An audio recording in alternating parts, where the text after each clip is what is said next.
In today's video, I'm going to teach you how to create and export an invoice in Google Sheets. We'll be using a simple built-in template, then customizing it so it fits your business and your client's order.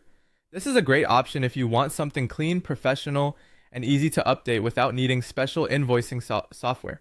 Start by opening Google Chrome and going to Google Sheets. Once you're there, look for the template gallery near the top of the page and open it. From the available templates, choose the invoice template. This gives you a ready-made layout, which saves time and helps make sure your invoice already has the basic structure you need. After the template opens, begin customizing the details. Replace the default business information with your own company name, address, and any other non-sensitive contact details you want to include, then update the invoice number so each invoice is unique and easy to track. This is especially helpful for record keeping and staying organized over time. Next, fill in the line items for the products or services you're billing for.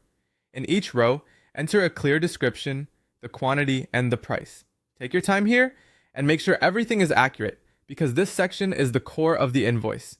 Clear descriptions help the recipient quickly understand what they're being charged for, and accurate quantities and prices reduce the chance of confusion or follow-up questions. To make the spreadsheet calculate totals automatically, add sum formulas where needed. Use equals sum, followed by the appropriate cell range in parentheses, to total your quantities or prices. This is one of the biggest advantages of using Google Sheets for invoicing. Instead of calculating everything manually, the spreadsheet can do the math for you, which helps prevent errors and makes future edits much easier. If you change a number later, the totals can update automatically as long as the formula includes the correct range. Once your invoice looks right and all the numbers have been checked, export it as a PDF so it's easy to send and looks consistent on any device. Go to the File menu, choose Download, and then select PDF document or .pdf.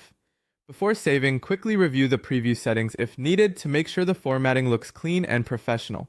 After that, your invoice is ready to send. Using a template like this keeps the process simple, repeatable, and polished. Thanks for watching, and I'll see you in the next video.